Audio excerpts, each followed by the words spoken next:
Le premier connu qui aurait réalisé l'instrument était un musulman. Il s'appelle Ibn Isa.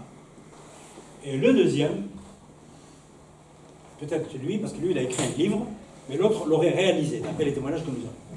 Et ça se passe à la fin du 8e siècle. Alors vous allez me dire, mais pourquoi les Grecs qui ont inventé le concept, qui est très difficile, ne sont pas allés jusqu'à le réaliser? Ça, c'est une question très pertinente. En science,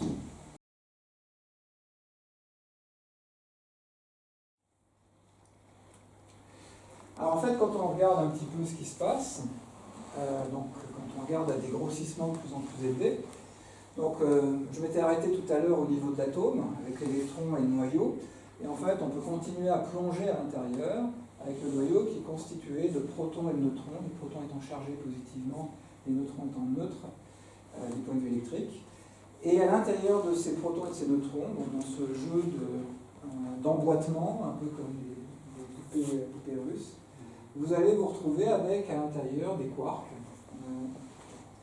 U et D. Vous voyez au passage qu'on est passé, il y a eu une évolution dans les sciences comme partout ailleurs, c'est-à-dire qu'on avait commencé avec des mots hérités de la philosophie grecque.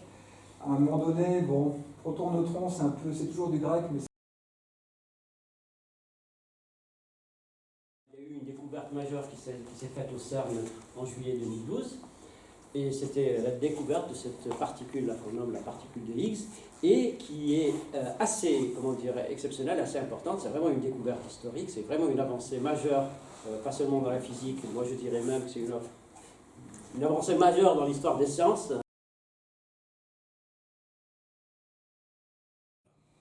une autre question? Je m'excuse d'être bavard, hein, je me sens bien géré avec vous. Alors, oui? Moi j'avais une question un peu sur l'astronomie, mais sur les sciences en général.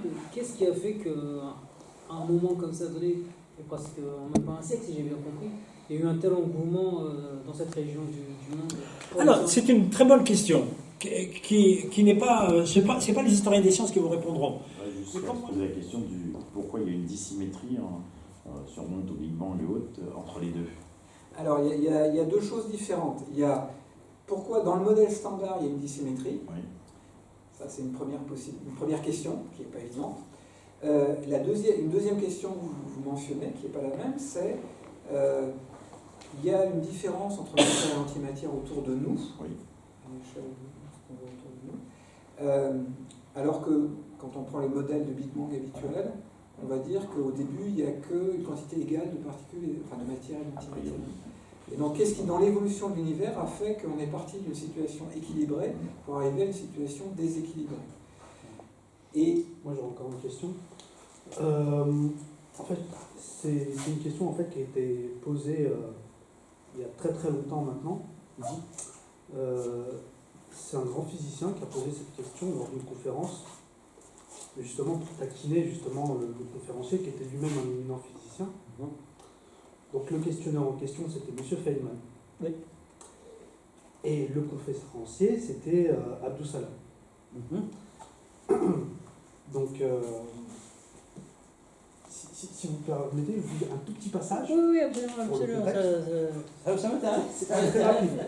Parce qu'en fait, la question que je vais vous poser après, elle parce est que directement liée à... c'est relié à ce qu'on disait, parce que Oui. Feynman c'est l'électromagnétisme, Abdou Salam c'est les interactions faibles, donc voilà. c'est plein d'un sujet. Voilà, mais il faut savoir que volontairement, je vais revenir à une question très très simple, et je veux juste savoir en fait, au jour d'aujourd'hui, si on a des éléments de réponse.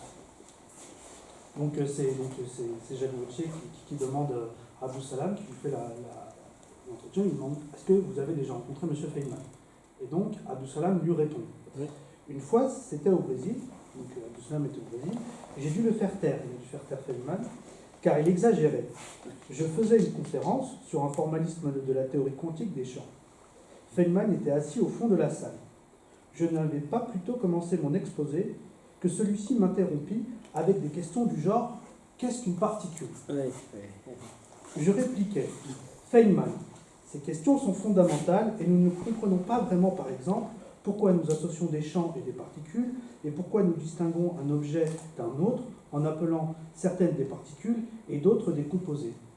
À ces questions, personne ne peut répondre actuellement. Pouvez-vous répondre à vos propres questions ou simplement vous taire. Ce qu'il fit, c'est la seule manière que j'avais trouvé de faire taire Feynman.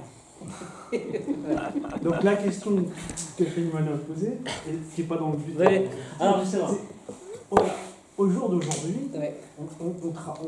on emploie le terme de particules, on les analyse sous toutes ces formes. Et pour revenir au tout début de l'exposé où on parlait de Démocrite et de particules ou d'objets insécables, aujourd'hui on parle de particules, ces particules qu'on considère insécables, Comme fondamental. comme fondamentales. Absolument. Est-ce qu'on a aujourd'hui une définition? Alors,